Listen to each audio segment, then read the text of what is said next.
So yeah, I would say even that's a really good segue into like, what was it like building a plugin? Because this would be your first plugin, right? Like Yeah, you've this was our ever first. made. So I couldn't remember if you had built you've only done I sample did some packs like contact preset and sample packs, right? stuff. Yeah. Yeah. So like, what was it like building like a first standalone thing?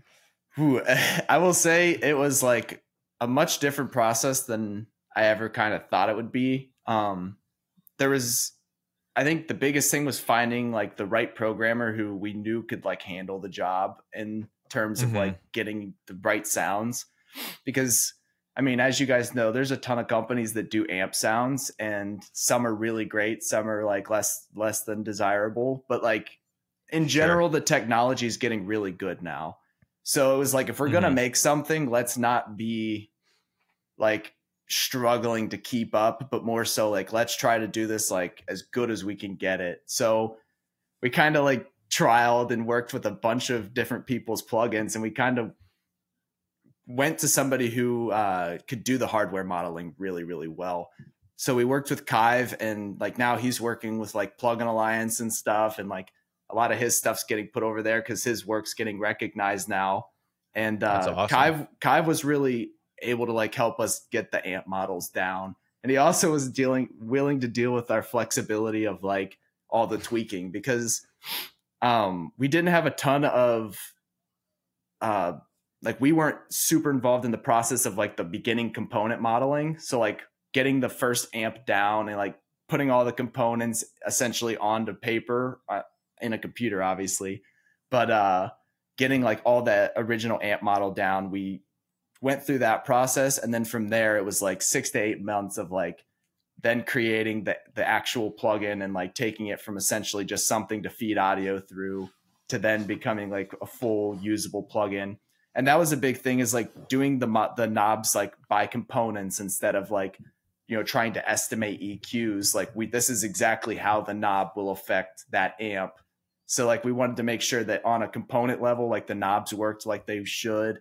And then when we added new features, that they were going to be like flexible and user friendly enough. Like the enhanced knob is doing a little bit more like additional mixing stuff. And then our tilt, those were just like random ideas that kind of came up in the process of like creating the amp. Cause it was like, we wanted to make solutions that were like really easy. It's like, instead of trying to like toss the mids down and tossing the highs to create some weird EQ shape on the amp, it's like, you know, using that tilt to get the brightness, and then you can just bump the lows. Like it just any like moves that like made it easier to get the tone that you needed out of the plugin. The tilt knob was a genius idea. I appreciate that. That's like one of those things that like I've been using tilt plugins after amps for years, and it was just like, someone needs to put this as a knob on the amp, because it's like, how many times do you just want a darker or brighter tone, but the second you like adjust the tone stack, now the tone is not fitting in your mix. Well,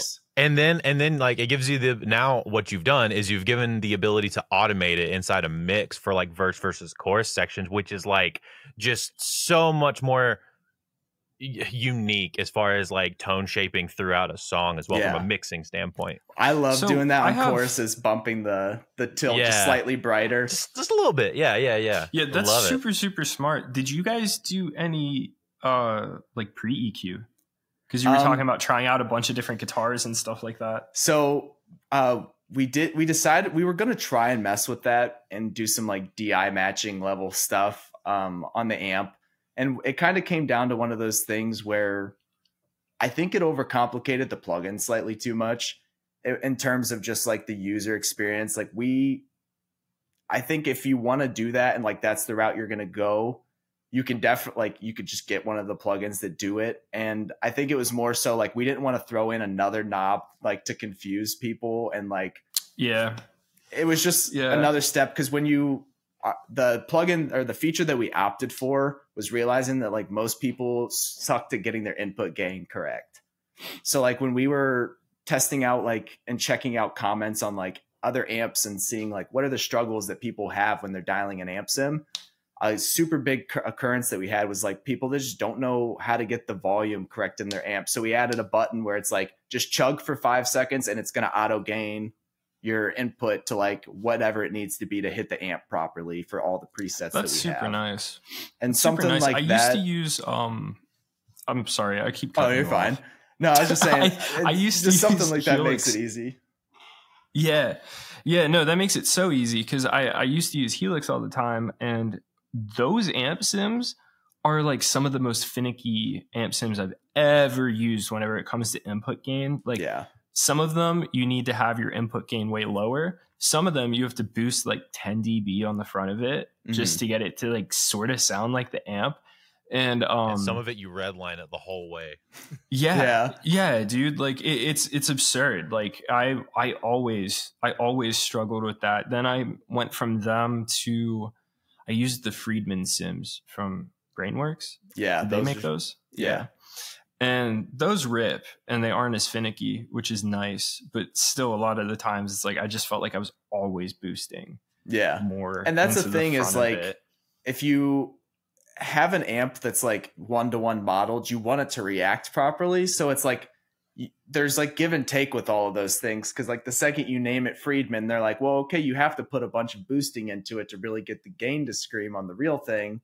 So like if they're emulating that, like that's correct, but in a sense of trying to have like the easiest thing to use for a mix, like it just, that's why it's like that feature made all the difference for us versus like the DI matching, because it was like the tilt really allowed us to get the brightness and darkness of the amp really quickly for them. But then just getting to make sure that like when they chug, it's the amp's going to be reacting to that chug, not 10 dB off from where it should. That made like all the difference in the world. And a lot of people have like, it's for such a simple feature. Like that's one that people write in. They're like, wow, I'm just so glad like the presets actually like sound like the presets in the video. And it's just because the volume's correct.